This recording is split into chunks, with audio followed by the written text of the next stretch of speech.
I know this group tends to like to do more questions than hearing me give a long speech because I could use the entire time talking about all the things that are going on because there is so much happening right now, and I'd love to share it all with you. But I mean, from budget to homelessness to our local projects to reimagine to the Rams, this is an exciting time in many ways. Although it's difficult right now on an overall city basis, the reason why I got here just at the last minute was spent the last 4 hours in a budget hearing where we were basically going over the impacts of what we need to do in order to meet the new labor contracts that we're going to have to meet as a city. And it is we're going from surplus to basically making very difficult choices, and we're not, of course we're going to have a balanced budget, but we're going to have tough choices and have to uh, eliminate a lot of vacant positions. So there's going to be a lot of difficult choices that have to be made as a city because we need to pay our workers a fair wage. But that has a consequence. This is now will be my second year as the budget chair in the city. I've served on the budget committee my entire time in the city, and as all of you who know me, I do a lot of budgeting. I was the budget chair at the state level. Uh, Last year, as my first year, I got us a very good budget, and we had a trajectory for surplus for the next 4 years.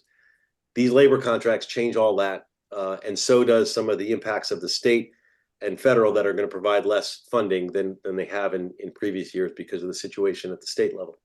Um, so we can talk about those sort of big picture issues. There's a lot happening on homelessness on the big picture in terms of not just what we're doing as a city, but some of the cases that are happening federally, both at the Supreme Court and even with Judge Carter and the Alliance case and some of the cases he's been ruling on recently. Last night was the homeless count here in the Valley, and in fact, as many of you know, I've talked about Judge Carter in the Alliance case. He came out to the Valley, and I drove around with him to do the point in time count. And he was telling me about a number of his rulings that he's making where he's trying to make it easier for us, which is often the opposite of what the Ninth Circuit does. For example, he's ruling on a case that will make it easier for us to deal with the RVs, which in the past, the Ninth Circuit has just made it continually more difficult. So we can talk about some of those issues. Happy to talk about transportation and safety updates. That's always an important area. The Warner Center, we have 8 intersections in Woodland Hills that we're working on with the Warner Center PIB, which is basically using some of the mitigation money that we have because of the Warner Center plan to really start doing those mitigations. And that's exciting about all of those plans. I don't know if you guys have talked about those before, but I'm happy to get into the details on all of that. Those intersections that are being improved right now, Fallbrook and Burbank, Fallbrook and Ventura, Shoup and Victory, Corbin and Victory, Burbank at Krebs, Owensmouth and Van Owen, Owensmouth and Irwin, Glade and Irwin. So that's exciting.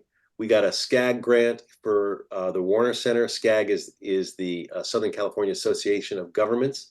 We specifically applied to try to get some additional money. That's $500,000 that's coming to us here to develop an active transportation plan for the Warner Center to make it easier to walk and ride bikes, and it includes better connections to the Orange Line and the river paths. And that's a grant that's going to be administered by SCAG. That had a lot of community engagement, and I know WHO members have been invited to participate in that. Streets LA, we've have a lot of exciting things happening there. I can talk about some of those. Speeding issue, that's always been a big issue for us in the West Valley. We have more traffic deaths than we do homicides. That actually has been the case in the Valley for a long time, but it was now actually this year it was reflected in the entire city. So it is becoming a big issue. And as some of you know, every year I try to direct discretionary funds that I have to specifically deal with speeding and those issues, to both put money into physical changes that will help make our streets safer, but also to make sure that we give LAPD overtime money so that they can specifically deal with the speeding issues and the traffic issues in the West San Fernando Valley. So that's important. The implementation, the PIB dedicated 140,000. I matched that with additional money to develop a traffic diversion plan that redirects the cut-through traffic at Randy, in the Randy neighborhood and back to Topanga Boulevard. And that includes intersection upgrades, speed humps, concrete medians. That's above and beyond what we were talking about. So that's exciting. I'm also, on the speeding issue, I'm trying to work with state representatives to get some laws changed, because one of the problems we have is that we don't have good enforcement tools. And I worked with the city attorney to draft some legislation for the state to take up. And I got Assemblymember Al Marasucci to take this up. And it's called AB 74, and Marasucci is introducing it. And it specifically defines street takeovers as a standalone crime. It expands LAPD's ability to seize and impound participants' vehicles and impose additional burdens, penalties on the driving privileges of the drivers. There's a fact sheet we can put in the chat if you want. This isn't just a resolution supporting some bill. We're generating this bill because, I've been going back and forth with LAPD. What do we need? What are the tools? And they're like, well, we need these tools, and I can't provide them as a city. So I'm drafting up legislation to give to the state, because the key to this is to take away the toys.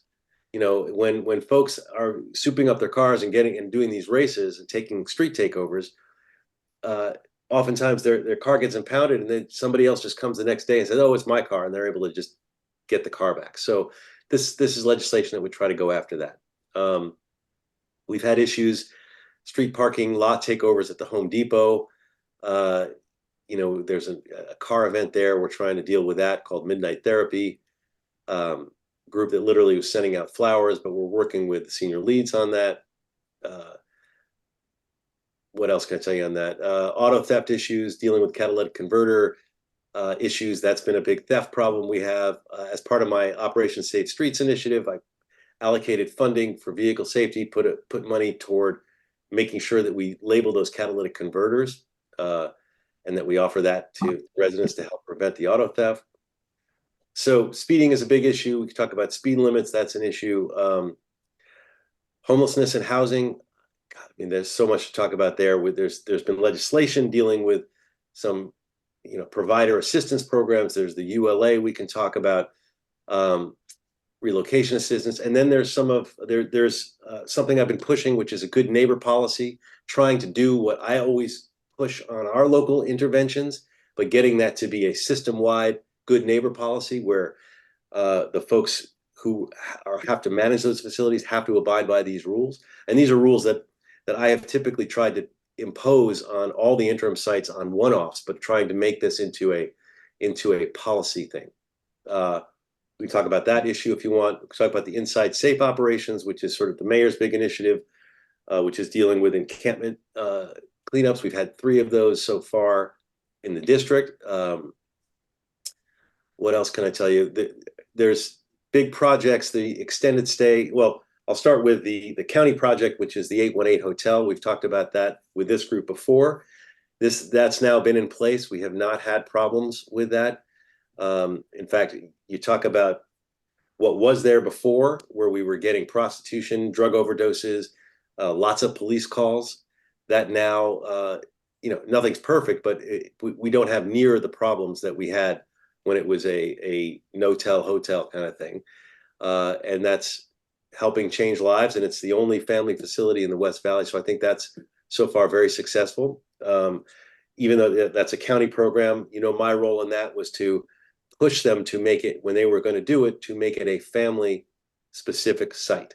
And we were successful in doing that. And then just down the road from that, or next door, is the Extended Stay America. That is, I pushed, that was part of the Project Home Key, which is the state funding. And I pushed to make sure that would be a senior citizen permanent supportive housing site. Construction's already, it's built, but the construction that they have to do is already, being done. That should be leased up this year. Again, that has all of those come with what we put in the 4118 around it.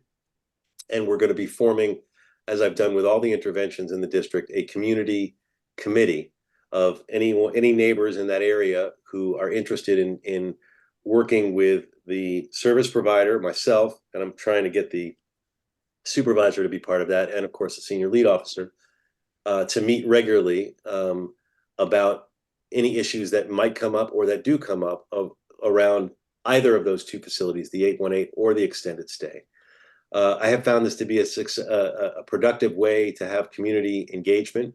It's worked really well with the cabin communities where we have regular meetings with folks, and as issues come up, we're able to deal with them in a positive way. So I could talk more about that.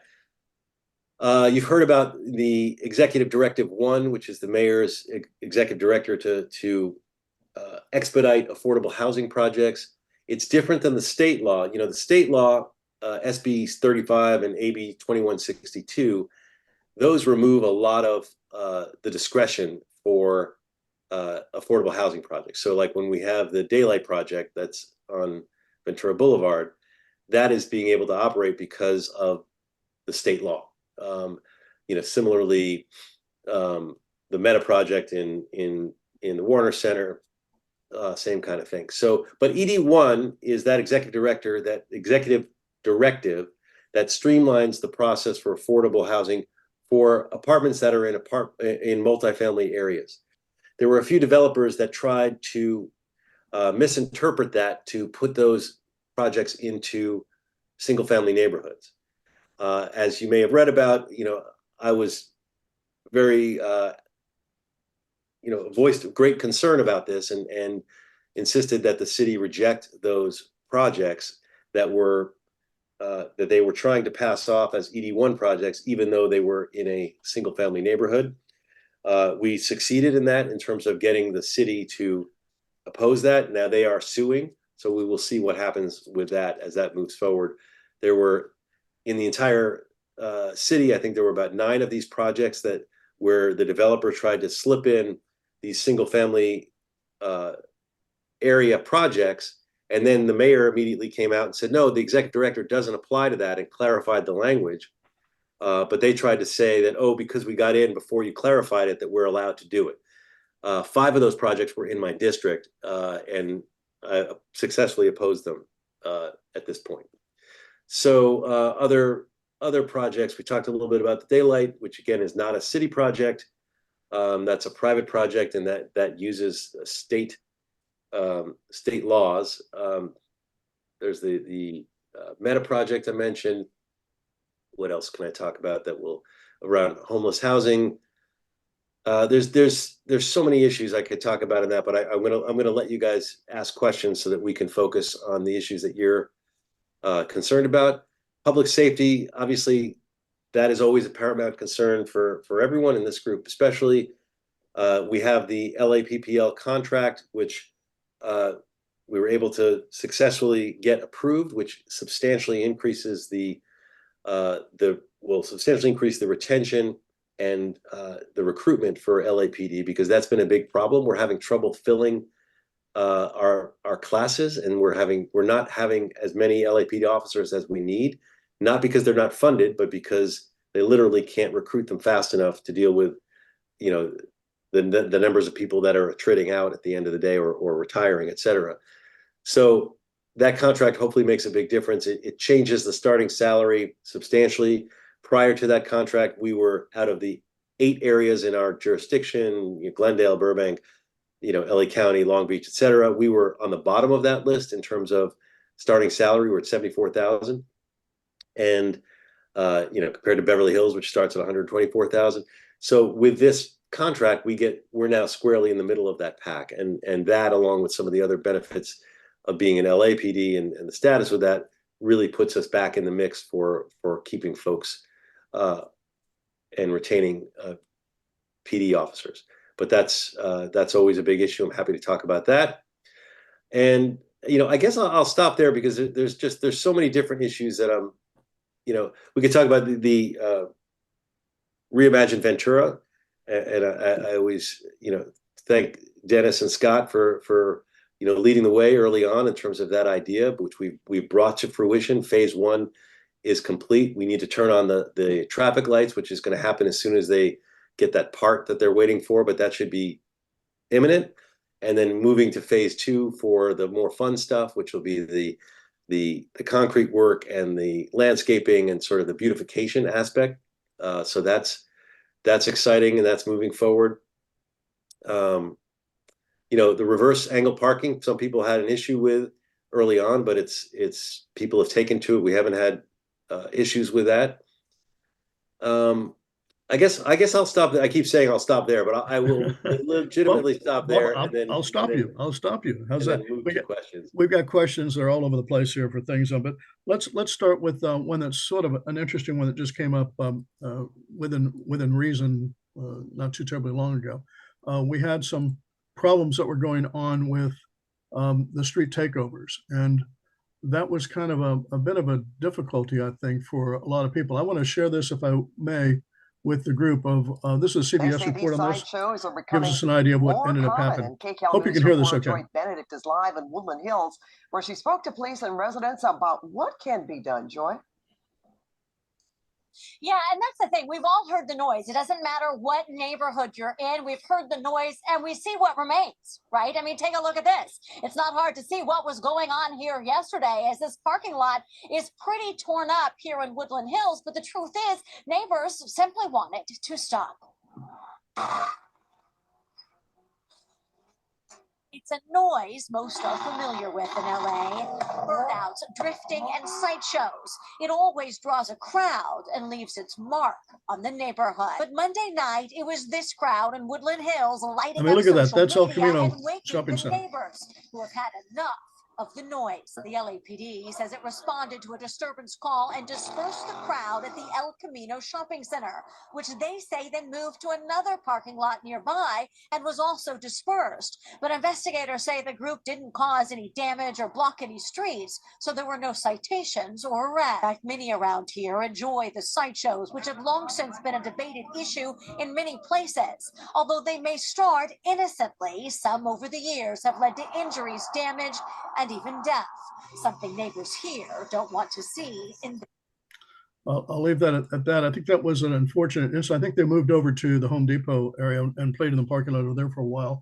And it's interesting that you propose some state legislation on that, Councilman. I think that's interesting. But one of the things I think that was on private property. And as a result, being on private property, the police can't really do anything about it because it's on private property. But that's not really the effect on the community, because these people get there and then they leave from there, and they're amped up and they're causing problems and increasing the potential for deaths. As you know, from some of the speeding that we've had coming down Ventura Boulevard, the past couple of years, we had some major deaths out there with some major big crashes that had occurred. That enforcement of stopping those high speed chases and that speeding takeovers is really problematic. How effective do you think that your proposed legislation will be on trying to stop that from getting out of hand? Listen, we love our cars and what have you, but this is a little bit beyond. You see that large group that was there at El Camino. It's pretty tough. Oh yeah, and no one piece of legislation is going to be a cure-all. You need to go after this from multiple angles, which is why, the last several years, and just recently, I added $100,000 of discretionary money, which there's not a lot of discretionary money, specifically to the LAPD, specifically to deal with street takeovers and speeding. Because they do what they do, but we started a special task force and we gave them the extra funds so that they could really focus on this in our area. Is that the street racing task force you're talking about? It's the street racing task force we started a couple years ago. Just recently, I as they're running out of funds for that, we added another $100,000 into it to make sure that they have that, that they have the resources to be able to go after these guys. So that's part of the answer. It doesn't solve it. The legislation I mentioned, I think, would go a long way, because these guys don't want to lose their vehicles. That's their whole life, especially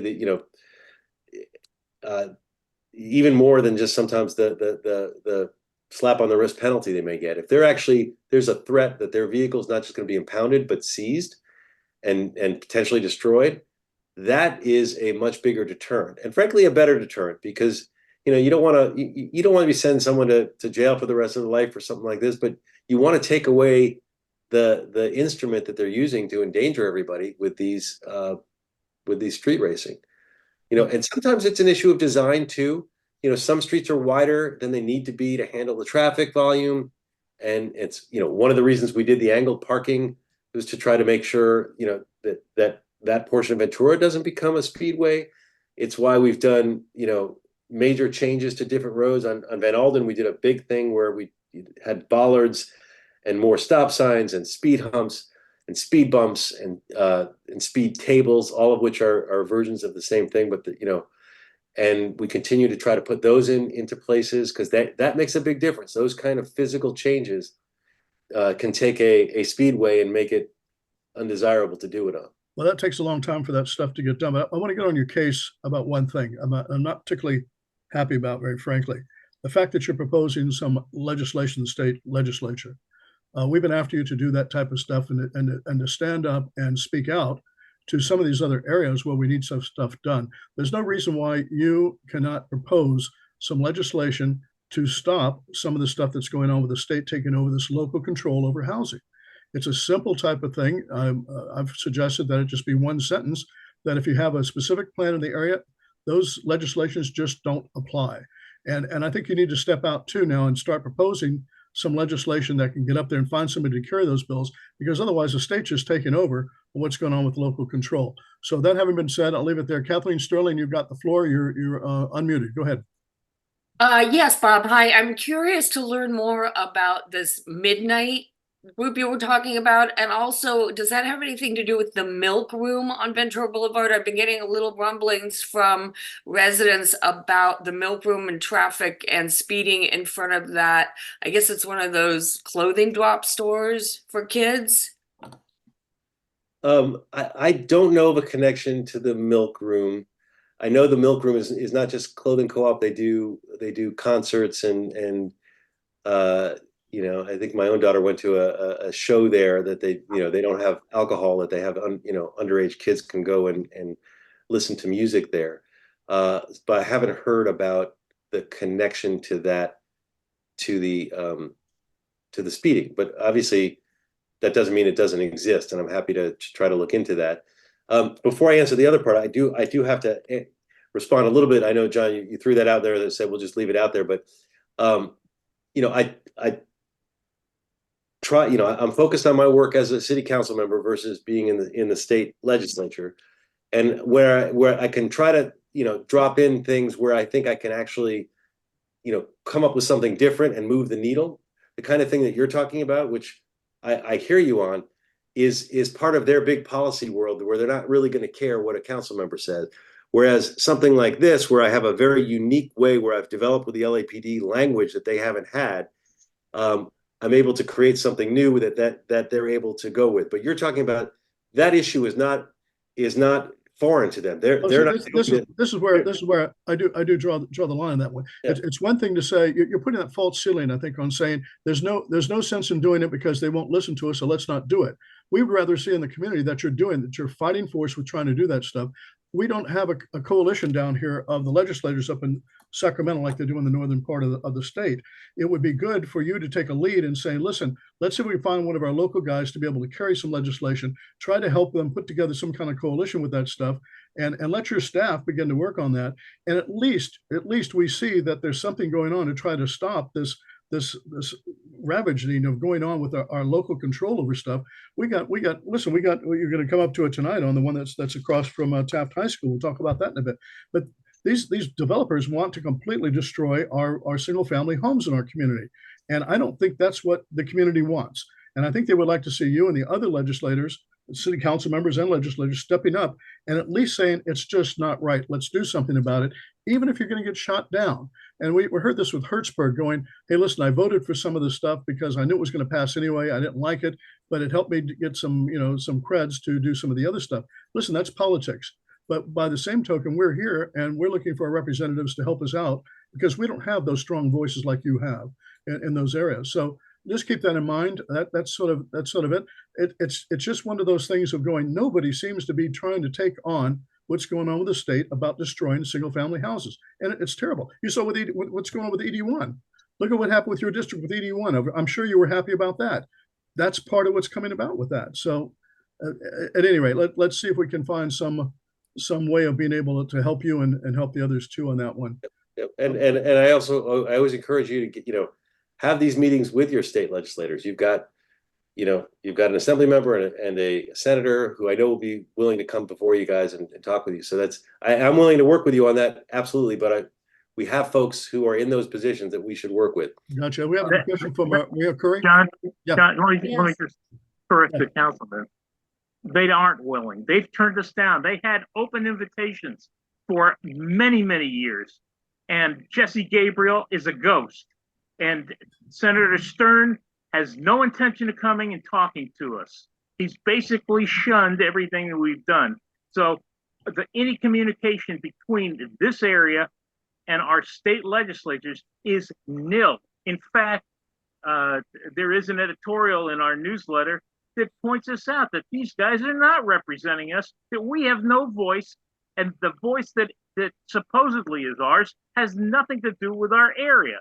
They are deaf, dumb, and blind to this community and refuse to show their faces and answer questions and make points. So we don't have any connection to those people. And I think they should not only be voted out of office, I think they should be banned from any government position. They've been worthless. I'm sorry, it really ticks me off because this has been going on for many years. Yeah, But there are some things. tell us how you really feel, Martin. Don't hold back. I mean, We do have a question there from looks like Maria Curry. although Yes. I didn't answer Kathleen's Yes. question. I'm my apologies. Hang on for a second. Go ahead, Bob. No, I just want to make sure I was responding. We're talking about there's that unofficial car event at Home Depot on Burial Avenue. It's part of this, as I understand it, an unauthorized car show. I saw a flyer for it, literally, in the street race, that they have an Instagram following. They call it Midnight Therapy. It's a group called California Cars Social, and they send out flyers. They previously these car shows, they were happening at the Fallbrook Mall, as you mentioned. Following an email, we got a cease and desist by Senior Lead Officer Dinsey. He worked with us to get a cease and desist letter to them. Their events moved again to the Home Depot, as I mentioned, and the current Woodland Hills Senior Lead Officer Gutierrez is following the organization. She sent out all the information to the Street Racing Task Force, so it's on their radar for sure. And we're working with them to try to do whatever we can to get enforcement out there and make sure that the resources are there for. And we love our cars, but we don't want people to get hurt out there. So there's some kind of supervision or some kind of organization where they can have those. Listen, I love to go by and look at those cars too. They used to do it at El Camino for a number of years. It was really nice, and expensive cars were in there, what have you. And the owners over there kicked them all out, and they had to go find other places to go. Some kind of organization, I think, would be good for the council office to try to look to see if they can find maybe a good spot, maybe over at Pierce College or someplace else where it's supervised, and it's we keep all the racing stuff kind of out of the question on it. Curry, I think you had a question. You can go ahead. Yes, I did. I live behind Taft High School, Councilman, and I have been aware of how difficult it was to get the 818 and the extended stay situation going. And I have personally multiple times called in because of the graffiti and had to have it taken down. There's up and down the street there, and there's some more now. And now there is a homeless couple living on Del Moreno, right next to Taft High School, right next to the boulevard. And I know that they're not supposed to be near the 818, the extended stay, the school, or the Jewish Community Center. And so I'm doing this. I'm calling. I don't think I should be. I think this should be something, because of the way this 818 and extended stay have come into the neighborhood, that there should be people that are monitoring the graffiti nearby and the homeless people, and it shouldn't fall on the local citizens to take things into their own hand. And I'm hoping that something more than a monthly meeting could be done about that. Thank you. Appreciate that. Obviously, we don't know the graffiti was related to those sites. there were issues there, obviously, even well before those sites were up. We had homeless folks. We actually had a harder situation to deal with because we didn't have the 4118s. But I'm not saying what you're experiencing is terrible, and we want to deal with that. And certainly, obviously, I would encourage you to be part of the monthly meetings where we're dealing with that, specifically with that community, giving it that extra focus. Always feel free to call my office too, because when we hear that there are folks who are homeless in an area that they're not allowed to be, we'll send out outreach workers. We'll make sure that also that there's enforcement of 4118, that people are offered services, but also told that they can't be there. So we have even tomorrow, I know there's an outreach team visiting that location to provide outreach to those particular folks. My team has actually talked about that, so I'm aware of that situation. But homelessness is still a huge problem throughout this city. While solutions, having certain sites like the family site and the senior site are going to help, they don't cure it. So we've got to deal with it as it comes up. How did the homeless count go last night? What did you find? Were numbers up, numbers down, improvements, people just moving from one place to another? What did you find? Well, they're going to tally all the results from all the different. I can give you my very narrow perspective, because like I said, I went out with Judge Carter in a car, and I spent 2 hours counting folks in different areas. But that's a very, very limited picture. And hundreds or thousands of people throughout the city did the same thing. And then all that information will be coordinated, and they do spot checks, they do statistics, et cetera, and then they'll come out with the homeless count. My fear is that the numbers this year are going to be higher. I saw a lot of folks, in this, just my own little experience, but also just the reality. We know that with COVID, we had 30,000 people were facing eviction. The numbers of folks who are falling into homelessness is higher than it's ever been, even though more people are getting services and there's more housing and all the rest, particularly with the events of the last couple of years where all those protections have more recently worn off. There are going to be more homeless folks out there. All the back rent from COVID is due on February 1st, which means all those folks who can't pay it are going to be out. A certain percentage of them are going to end up on the street. So what do I think is going to happen? I mean, I think that the numbers are going to be up overall in the city. We'll have to see. I hope I'm wrong on that. I hope I'm wrong. Yeah, we hope you are too. It's a tragic situation no matter what. We're all of us a little bit concerned about the counting process. We know that you can't go in and actually get your noses inside the tents and see if there's really 3 people in there or just 1 person in there. But obviously, the higher the numbers, the more federal funds you're going to get for it. So there's usually a skewing of the numbers higher. Maybe it kind of averages out between not being able to get to all of them. But listen, the bottom line is a tragic situation. Doing the best we can, I guess, with it. And hopefully they'll find some solution to that in that process. And we thank you for going out with it too. And also taking the judge out there too. Yeah. And by the way, I mean, I have all sorts of issues with the way they do the count. I am not putting that forward as this great way to do it. I mean, I could tell you even, certain people, I could tell you exactly, like, I know there's a guy who lives in our bridge home at the Willows who lives there, but has an RV on the street and a tent. So he's going to be counted 4 times. I know that there are some folks who have a cabin, but they still have a tent in a DOT parking lot or things like that, which I know skew the results. So, there's a multiplier. They theoretically use statistics to deal with some of this. They count one tent as like, I think 2.5 people. But the hope is that however it's screwed up the same way every year. And so that's the idea, that if you can see if it was last year's screw up and this year's screw up, if it goes up and down, it's still, you're able to see at least a trend that's going on to it. So that I think is helpful to us. Yeah. Scott Silverstein, you've got a question for the councilman. I got a couple of questions. Go ahead. So, as we know that home ownership is the most logical way to build wealth, and we know many that were excluded from the ability, through deed restrictions and so on, such as the African American community. But you have pushed diligently to build more units in the city. And we're talking about apartment units that these tenants pay rent to the landlords. And I would like to know if you would consider using your bully pulpit to push for home ownership as opposed to apartments, to push for, condos, and less expensive than a $2 billion house, but a $300,000 condo. So these people could start building wealth and not just throwing it down the drain in rent. It also contributes to a more cohesive community. I'm not necessarily saying that there's a problem with apartment tenants, but they're transient for the most case. They're not going to be there long term. So I'd like to see if we could switch the build apartments everywhere to build home ownership and build wealth around the city.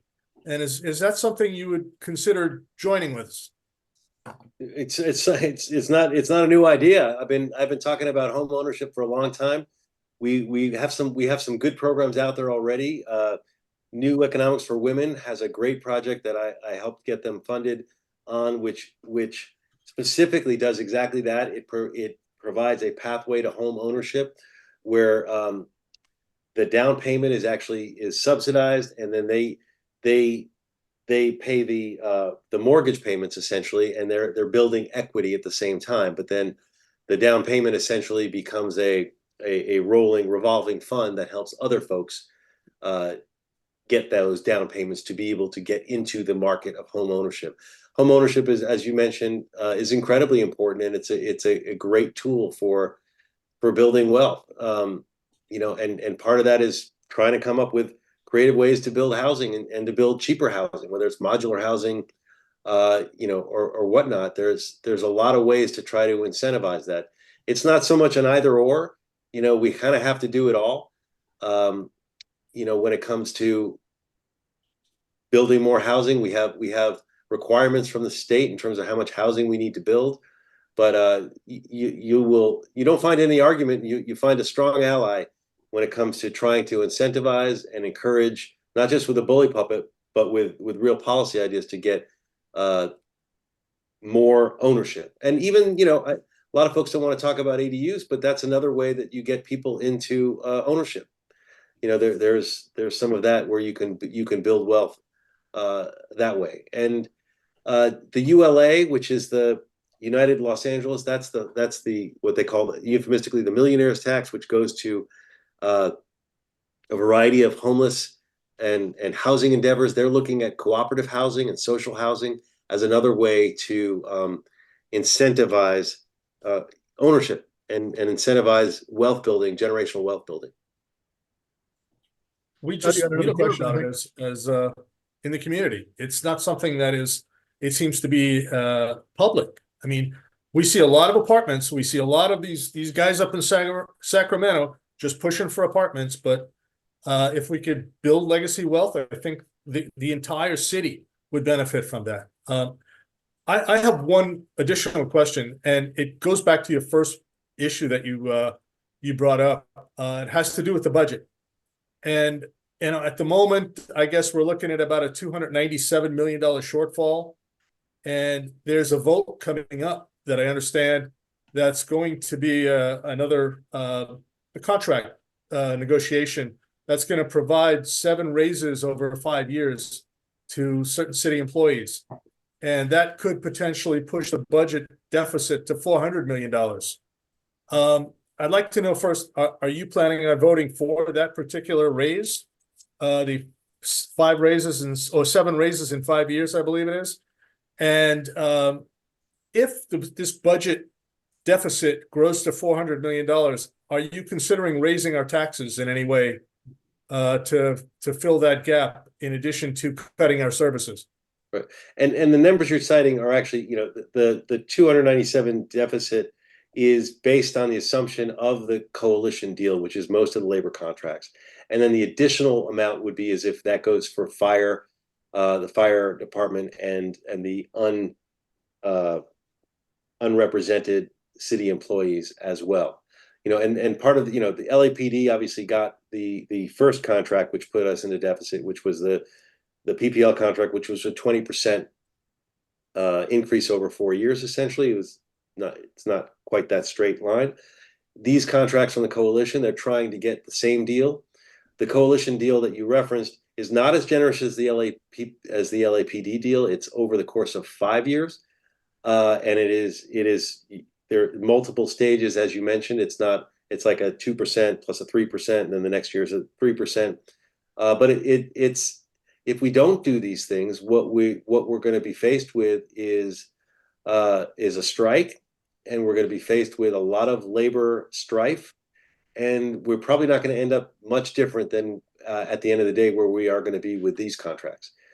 So I've had a lot of conversations with the CAO and the mayor's office. You know, they're the ones who negotiate these contracts.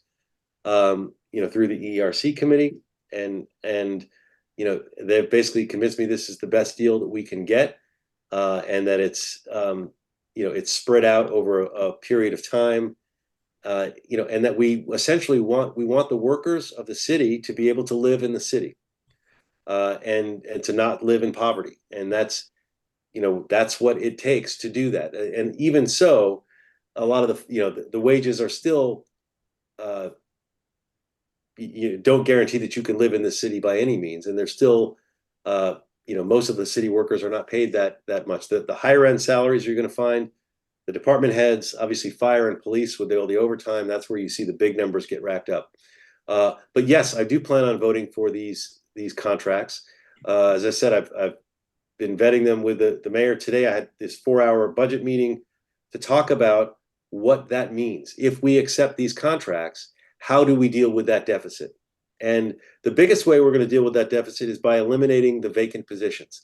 Right now, as a city, we have a 20% vacancy rate. That's huge. But that all goes into the budget. We are paying for those positions, essentially. And by eliminating those positions, nobody gets fired, but you end up with a you know, cutting out like $300 million worth of expenditure. It means, though, that you can't increase services, but you don't decrease services either. So it is, the numbers seem large. Keep in mind, we're dealing with a over $13 billion budget, and we can manage this. It's not easy. And, you know, as I you know, went on a whole tirade this morning in budget committee, how this, nobody should take this lightly. These are expensive contracts, but they also get us past the Olympics, which is important because you don't want the city being held over a barrel on labor contracts right before the Olympics. You know, when the world is coming to Los Angeles, that's not when you want to be in the middle of a labor contract negotiation.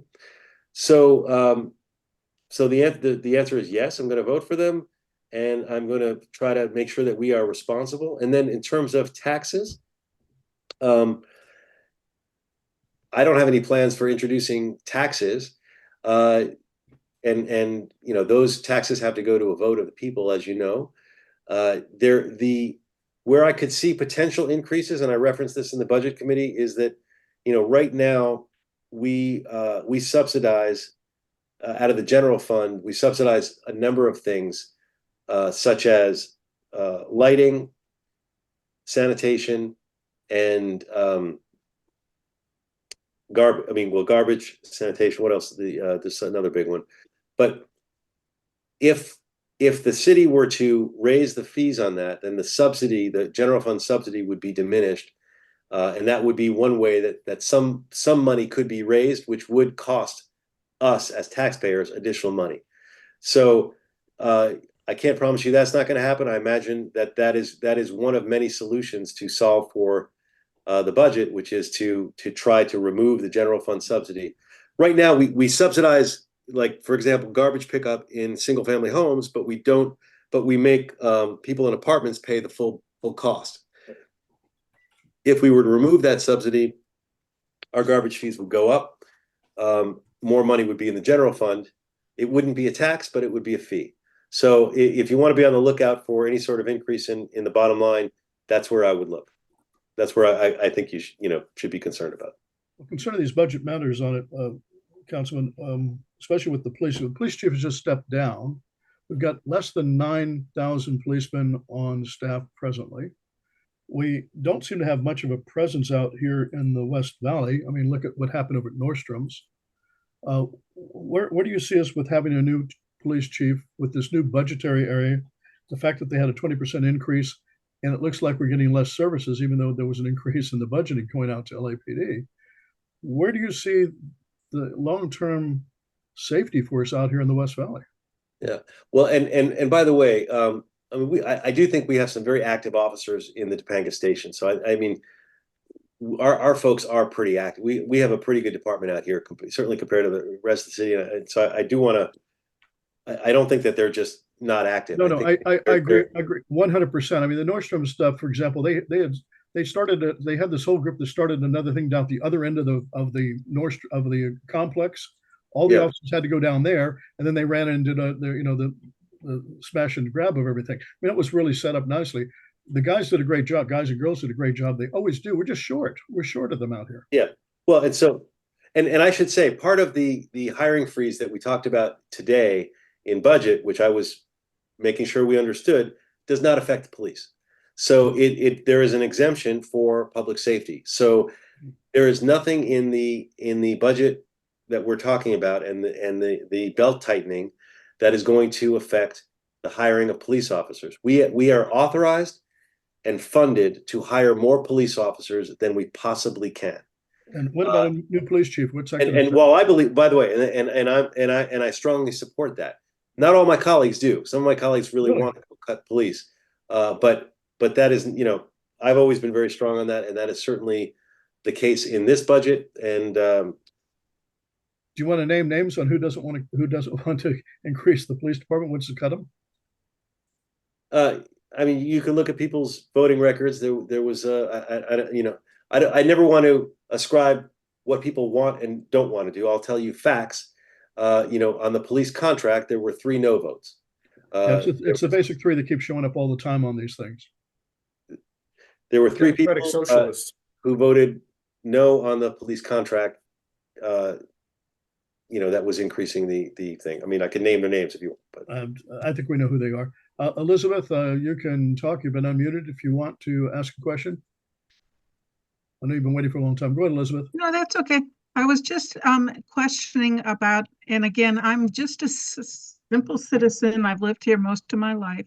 And what I feel is happening in Woodland Hills is we are becoming a neighborhood of problems and no resolution. So you see, you mentioned the Nordstroms, all these commercial burglaries. I had my wallet stolen at a store. All these things, and nothing is ever happening to the individuals that are causing these thefts. And I feel that, I don't know who it is, but somebody needs to do something about these people that are back on the street overnight, multiple incidences, and they have no accountability, no repercussions. And that's why they keep doing it. So I'd like to hear your thoughts on it, maybe educate me so that I can get better word out so I understand it more. Right. No, and I mean, certainly saying, I understand your point. I would never say nothing is being done. I mean, we have an active police department. There's lots of arrests being made. There's a task force on dealing with these smash and grabs, both with the city in coordination with the state and the feds. So there is a lot being done. Overall crime, like homicide is down 27%, violent crime is down 5.5%. Some of the whenever we hear about crime, especially with social media, it always feels like it's everywhere. But it's important, to look at the numbers and work with the police department to actually get a real sense of these things, and not the how we can sometimes the echo chamber, we think things are worse than they are. Woodland Hills is still a very safe community to live in, and a wonderful community. I'm like you, I'm a Woodland Hills resident, and I love living here. That doesn't mean that there's no crime. It doesn't mean that we need to, we do need to worry. We do need to lock our doors. We do need to worry about these issues. You may be referring to some, there are issues in terms of penalties and misdemeanors and felonies that are not subject to the city, but there are state laws, there are state propositions that have changed some of those things. So we can look to that aspect in terms of trying to get some state laws changed, but there's obviously a race coming up with the district attorney in terms of who you think should be the best person to represent us in the district attorney's office, and they're responsible for a lot of the prosecutions. So you can talk about that. On the political side, I've endorsed Cherminsky. Well, it's interesting that this constant influx of people that we have coming in, and some of this criminal activity is not from our local people; they're coming in from other locations, and that's creating problems too. And just being able to follow them and to stop them is a whack-a-mole problem, I think, on that. And by the way, the organized retail theft, that was just brilliant.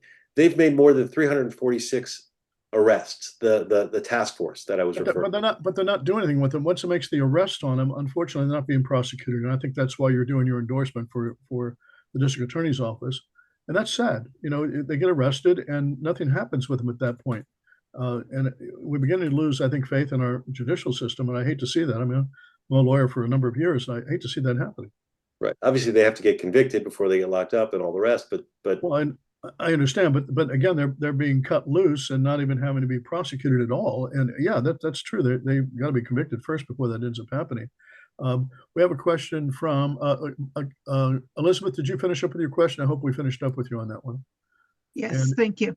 Okay, very good. Looks like Matt, you've got a question. Go ahead. You can talk. Matt Craven, go ahead.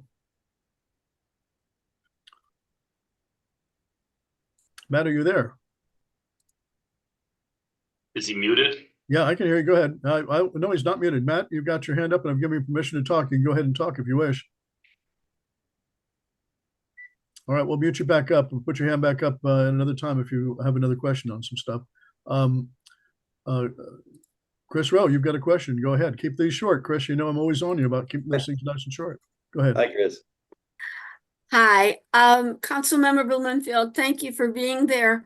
I recently read an article that stated that the city of LA had been working with the county of LA, the county of Ventura, the city of Simi regarding litigation on the Santa Susana Field Lab. And I wanted to know if you were aware of that they wanted to litigate on that issue because of the potential impact that a stricter cleanup would have on our community. I know that West Hills Neighborhood Council, Woodland Hills Warner Center Neighborhood Council, Canoga Park Neighborhood Council, and Chatswood Neighborhood Council all voted for a residential standard of cleanup, not the background standard that a lot of people want. And so I wanted to know what you know about this litigation and if you were supporting litigation, because in my opinion, all it does is delay the cleanup. Thank you. Yeah, I don't know much about the litigation. Chris, you're always a good one to educate me on all things Santa Susana. I do know that, part of the issue right now, and this is what we were all concerned with, and I worked with you, Chris, and others to be concerned with the haul routes. They're trying to figure those out because we want to make sure that, even though this says no city can't control this, but, we don't want radioactive material coming through our neighborhoods. There's different haul routes with Nassau, with Rocketdyne, with, as I understand, there's like 3 different haul routes. And some of that, I guess, is going to be litigated. I think you're talking about something different, though, not the litigation of the haul routes, but the actual, still talking about the decision of what level to clean to, right? Whether it's the level of cleanup is what's going on. There's been multiple litigations that have been ongoing since 2013. One went all the way to the state Supreme Court, and it was denied. But now there just was a new article that came out, and I'll forward that article to you and your staff, Bob, because maybe you're not aware of it. Yeah. Thank you. No, again, I always you always appreciate you've got great insight onto many things, but certainly to Santa Susana, and always appreciate that. Since we're I talking was about- on a meeting last night. There was a meeting on groundwater U, and your staff needs to be aware of these meetings. They're monthly now on groundwater in the site. And so there's things happening there. So thank you. Councilman, since you're talking about that, tell us what you know about the Rocketine property. What's going on with that? What's the status of it? It's just come back on the market fairly recently for somebody to buy it. What are you hearing? What's going on? Well, you just stole my thunder. It just came back on the market, as you said. It's been a problem site, right? I mean, we all know that there are the perchlorates underneath it, and the plume that spreads out, and whoever buys that property has got to he's going to become responsible for the cleanup. And I don't know of any potential buyers or owners are actively looking. I know the owners are actively looking for a buyer. We had plans that 555 had with, they had a whole grandiose plan. Lots of folks over the years have looked at that property. But it seems that whoever, whenever they get too close to realizing what it's going to cost to clean it up, they walk away from it. And the owners don't seem to discount the price enough to make up for that. So at some point, either somebody's going to, purchase it and do the cleanup, and then we'll all see what the plans are, or they're going to have to lower that price and get someone to do it. But right now it was just another owner's. What's that? Inquiries for movie studios to put in some kind of production facility there? I've heard about that idea. I mean, I've heard so many ideas over the years, and I'm sure you have. Amusement park, space camp, a movie studio. Then we saw plans for an entire, village and add, work site and housing.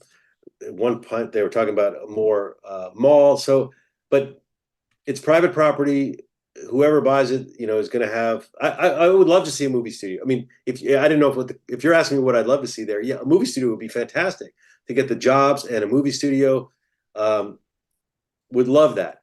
But I don't get to decide who buys it. Well, let's see. What do we know about the Catalina boat place? Is there any contaminations over there? That's the one that's over off of Burbank. I haven't checked in on that in a while. I know that there was an owner there was somebody who was purchasing it. The contamination issue is not nearly the same as at the Rocketine. They have some contamination, but it's not.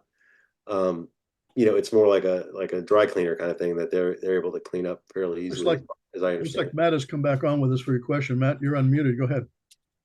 Yeah, I just want to point out that I've talked to some policemen around the area. I appreciate the new senior lead officer we have, and I just think again, so many problems are just related to this level of violence, and people know when it gets this bad, then they're just the street racing. If I know some kid doing it, he's gonna like, what are you gonna do? We're just street racing. We're not mugging people. We're not stealing stuff. We're not smashing crap. We're just racing our cars. That's very dangerous. I wouldn't do it, but it's part and parcel to everything that's going on. You look at the transients. They're more out to steal something because they can. They get away with it. The new P word or the new F word is P word. Like you said, John, punishment and prosecution. They're just not doing it. And the another joke is the A word, accountability. That means nothing. It's just a buzzword to say they're doing something, which means nothing. So it's just a general comment. So go ahead, John. Thanks for taking the question. Okay, very good. Marty, you look like you had a question too. Marty Lipkin, one of our board members. Go ahead. Yeah, I do. Bob, I'd like to turn the discussion to an issue that's really riled up portions of Walnut Acres and a lot of other folks, and that is the proposed building that's now been issued an approval by planning of the affordable housing and low-income housing next to the Bolero. There's a lot of people that are really fumed, primarily because the developer came to both the WHO and the Plum and said and heard a lot of the issues. Some of them are bogus, and I understand that. And I think a lot of people need to understand that the state said you can build and you can put it as long as you have so much low income and affordable housing. But the problem is they came to both the WHO and to the Plum and made a bunch of promises that they would look into, they'd investigate, they'd try to fix the shortfalls in the project that because they bypassed any real hearings with the city are contained in the program. For instance, they're over 70 parking spaces short. There is no room for 70 cars there. The only room is on city streets, which means that any of the parking for businesses will be taken up by residential parking, which means that we're going to lose business income. People can't afford that. That's ridiculous. They said they would investigate and consider building additional parking on the 2 or 3 lots up there that they didn't purchase. And we have not heard from them. There's a whole list of complaints that came about. And I know a lot of people said, no, not here, never. And I understand the legalities of what Sacramento did. But then they did an end run and they went around the WHO, they went around the Plum, they went around everybody by just simply filing it with planning who are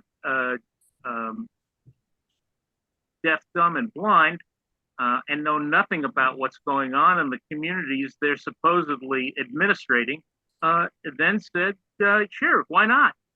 And it looks like they're probably going to wind up in lawsuits, which is going to cost the city money. It's going to take time. It's going to tie up courts. It's just was a stupid way of going. What can be done? Can the city council reconsider this and make them discuss some of the issues and change some of the problems?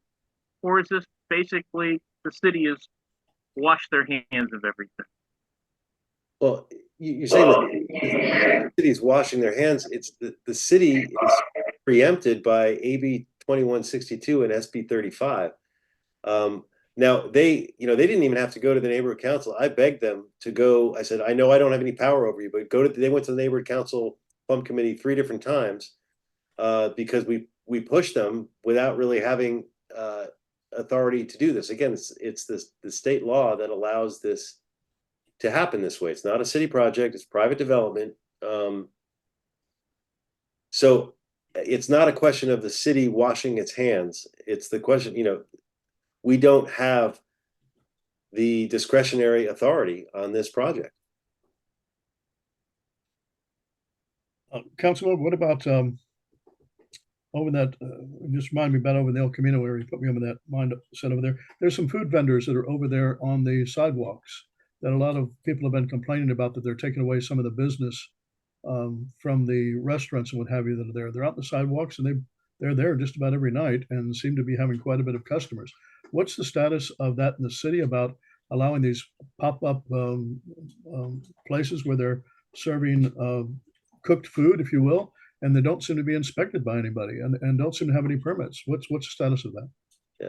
I hate to keep pointing the finger at the state, but sometimes the state has preempted us. We were a number of years ago, the issue of street vending was coming before the city council. And I was really pushing for a regulatory framework. Some of you may remember we talked about this. And I wanted to give the businesses, brick and mortar businesses, a veto as to whether or not they would have street vending in front of their business, with the logic that you actually, that is your street. You have an easement for the city, but it's your property. We had a number of good ideas and regulations of how you could more rationally regulate street vending. And then Ricardo Lara, Senate bill, came out and said, sorry, cities, you can't regulate anything other than health and safety. And even within that, here are some very strict parameters. So the city was legally preempted from putting any sort of regulations other than you can't be more than 10 feet from a fire hydrant, you can't block a sidewalk, you can't block ADA, things like that. But we can't tell people where they can vend, where they can't vend.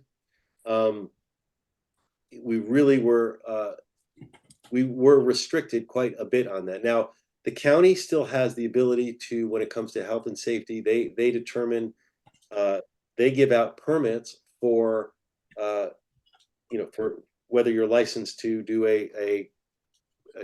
that you have the hot water, and they can set regulations about food that has to be followed.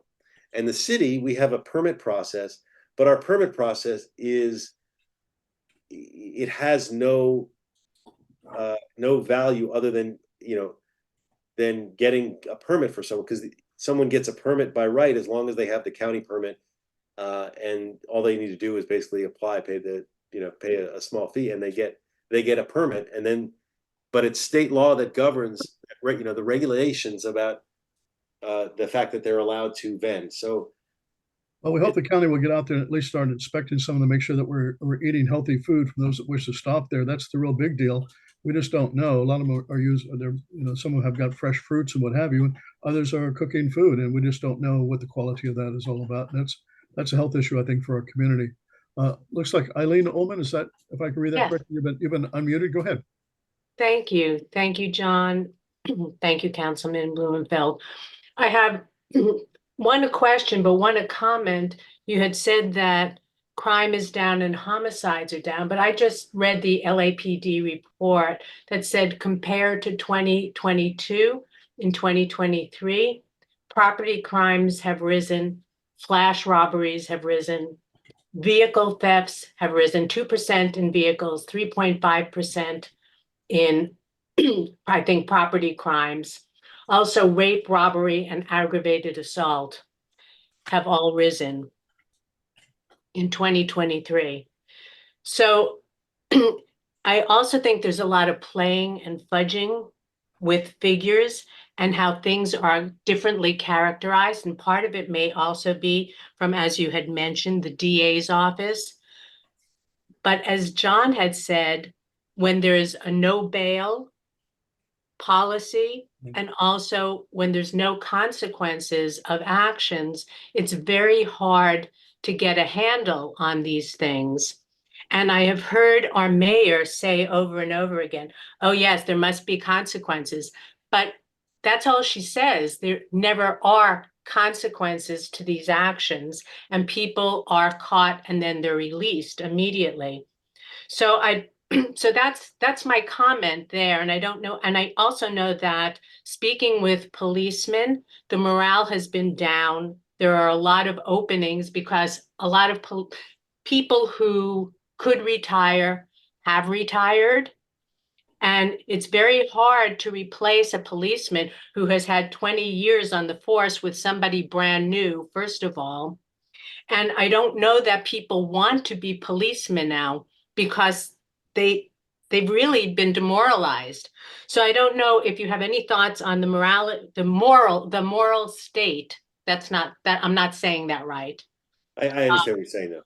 Yeah, their well-being, right? The well-being of the policemen and wanting to be a policeman and how we can support them. And also,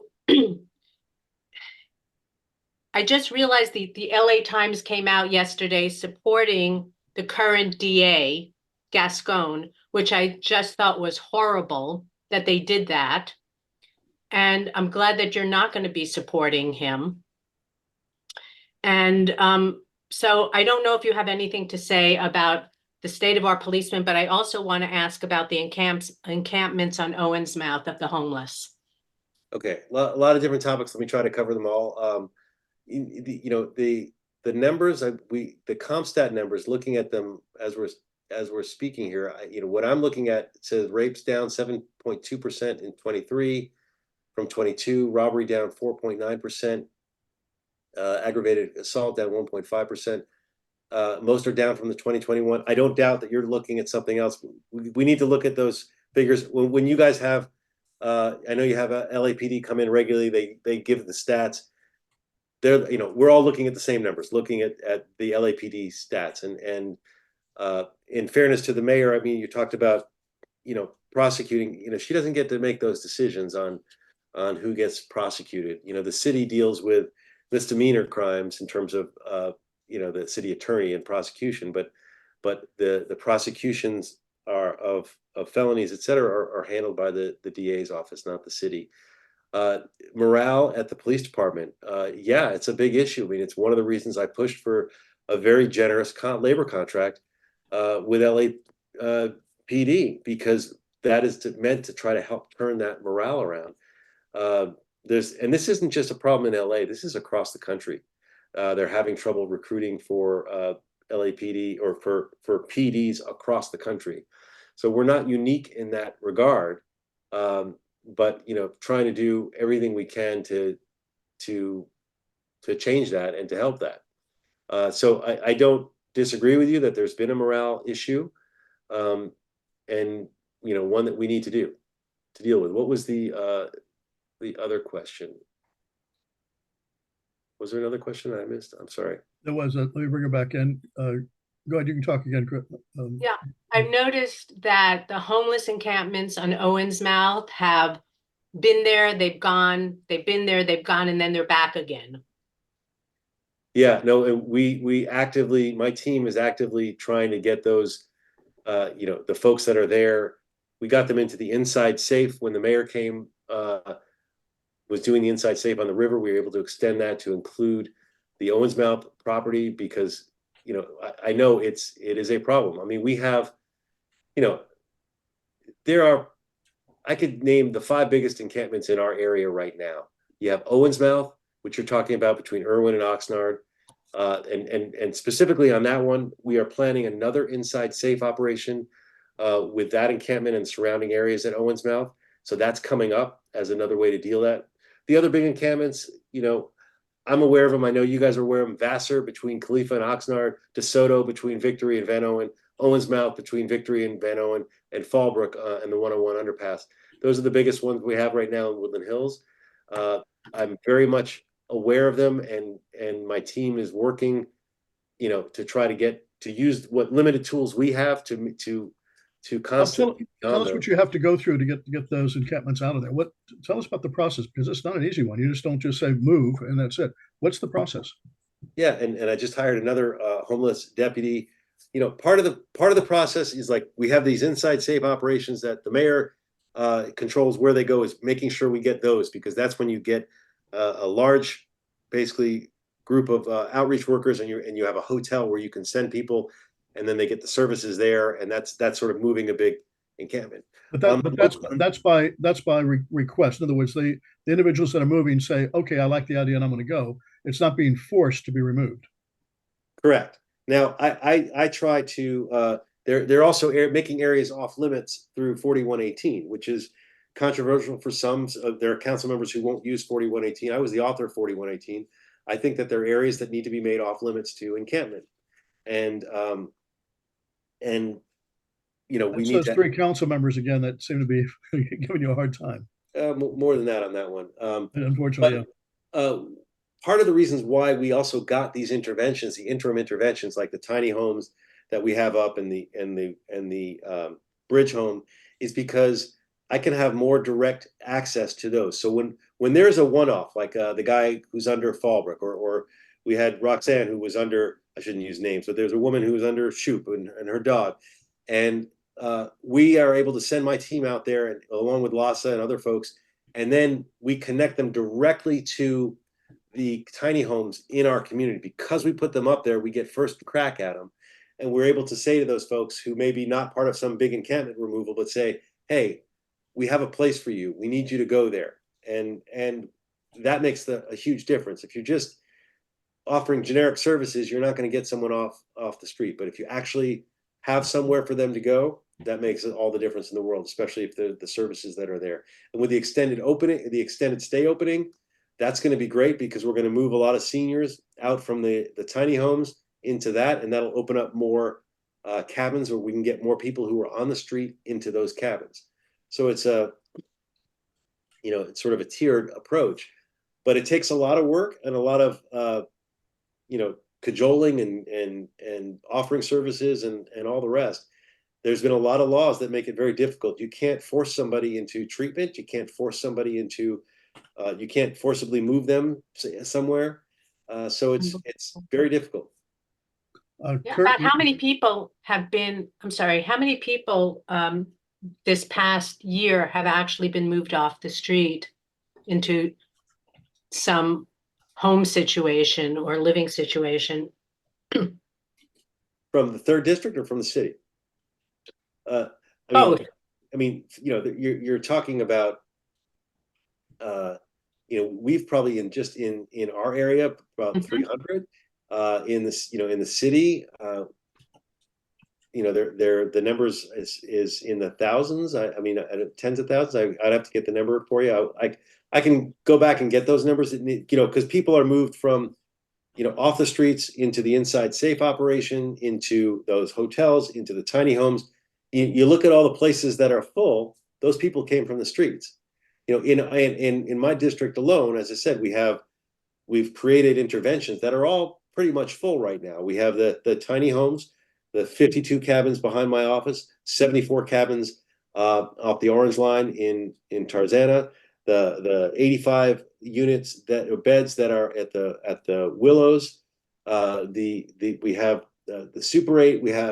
There's like 5 different interim interventions, and then we opened up the Palm Vista housing project. We're able to move people in the Reseda Theater. We're able to move people in. All those folks are, you know, are moving in, and there's waiting lists. Yeah, but I think we all get a little bit annoyed about how much money is being spent, and we don't see anything more than maybe 1,000 people that are coming off the streets when there's tens of thousands of people that are out there that are homeless, and that creates all kinds of confusion, I think, for us more than anything else. Kurt, I've unmuted you. You can go ahead and talk if you're still there. Go ahead, Kurt. All right, thanks. Thanks for having me. Thanks for being here. You know, the homeless issue is probably my single, you know, biggest thing. I moved from Studio City, and I lived there and raised my family, and I basically got tired and didn't want to see anybody underneath Coldwater, you know, the freeway exits. And so I moved up to Woodland Hills. You know why? Because Valley Circle didn't have an underpass. So I moved up to north of or south of the freeway there, because there's no overpass. So I make a joke, but and you should know, every underpass in my district is a 4118, and we have cleared every underpass with the Judge Carter and the Alliance case. Yeah, people sometimes come back, but you're not going to find big encampments happening at the underpasses in the 3rd district. Right. So anyway, so on that same subject with the like the situation with, let's say, Fallbrook, that's a small one. And there's always somebody there, and then they leave, and then we always have somebody else. So it seems like there's always, if you're putting them somewhere, there's always a replacement that comes in, you know. So that's seemingly the waste of money that seems to be happening. It's like there's just never an end to the homelessness situation. And because of the insane laws that we've passed over these several years, of where you can't remove anybody from the streets unless you have a place to put them. That was sort of the general gist of the whole law that was passed or whatever through the ACLU. It just seems like it's never going to end. Not the laws, but the court cases. Yeah. The court cases. Yeah. But it just seems like it's never going to end. It's almost like, I don't want to use this comparison, but it's like, you know, the border situation. It's just like, you just let them keep coming in. Is California like that with homeless? You know, I assume it is, where just people just keep coming in, and we just have to keep finding them a place to live. On a side note, on the Owens Mouth, my thought is, every time I go down that street and I see it's all packed up with homeless, I go, well, the Rams are going to handle that in about a year. Is that true? Because they're not going to want that in that spot, right? Well, the Rams really will have nothing to do with it. I mean, they'll put pressure on it, won't they? There's pressure on it already. I don't think the Rams magically create a solution. I mean, it's a nice thought, but we are working. I don't mean that it's a real solution, but I think they'll end up doing something, because they're not going to want that visual. Okay. I think that's not private. People cannot come in and do stuff with that. This has to be left to the city and the government officials to do it. There can't be self-help on that issue, because that's when things get out of control. That's when people start getting hurt. The laws don't allow that to happen. We cannot use self-help in that.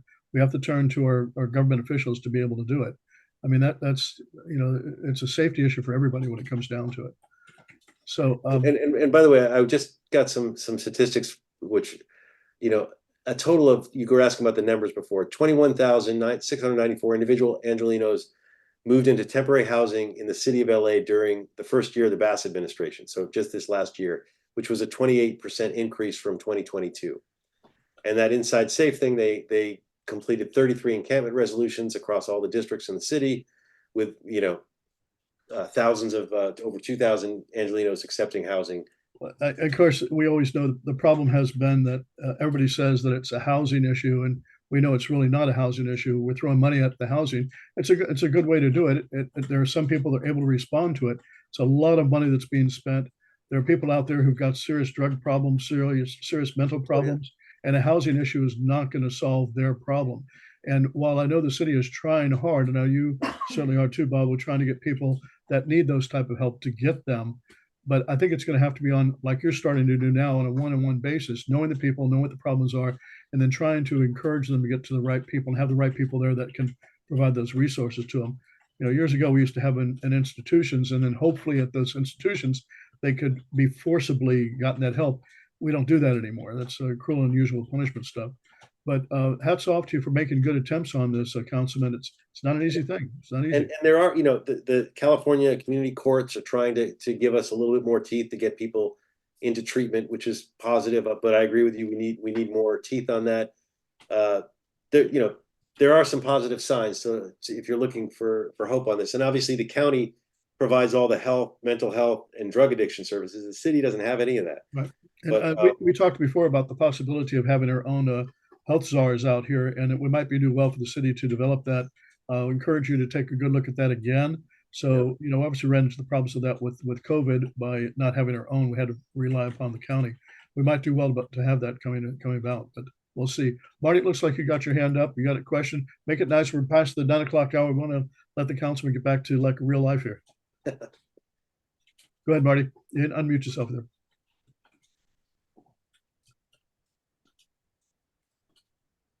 There. There You you hear go. me? Yep. All right. I just would like to ask the councilman if he has any idea how many tens of millions have we spent on the homeless issue? How many more millions, tens of millions, do we plan to spend? And is there a better solution than just to continue to keep throwing money at it? Because it doesn't seem like the money is doing it. It only seems to do temporary healing and not full time. And it seems like an awful lot of money. I'd almost say take all the damn money, each of them, you know, $100,000, and tell them if they leave and never come back. Well, you know, as you know, it's not just one group of people. It's dynamic. There are more people becoming homeless all the time, which is part of the problem.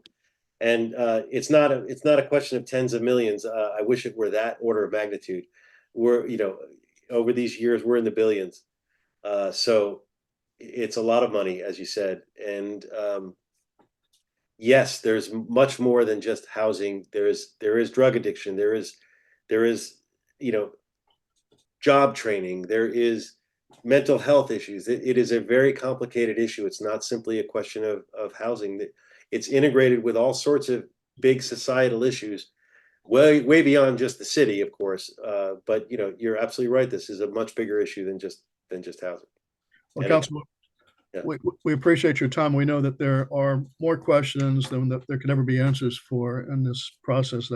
That's part of politics, I guess, when it comes down to it. You're constantly being inundated to it. But we thank you for your efforts that are there. We know that you have your heart in the right place on this, and you've got to deal with a council that sometimes doesn't see eye to eye on you on a lot of issues, and it's got to be very frustrating, both from a budgetary standpoint to some of the actions that you want to get to happen.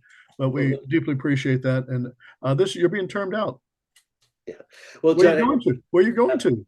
I don't know. I still have 3 years to think about that. You haven't made any plans for anything at this point, then. But I do want to say I don't have plans yet. So you have to come up with some good solutions for me. But I do want to say I always appreciate the opportunity to come before this group.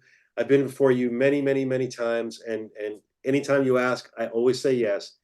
And I appreciate the input and working with you all, and the fact that you're all taking your time, and it's 8 o'clock or 9 o'clock at night, and you guys are interested enough in the issues of our community to be here.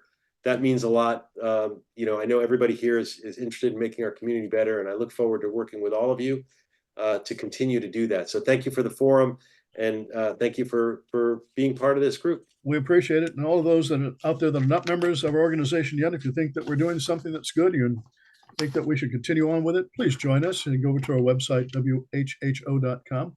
Happy to have you join us.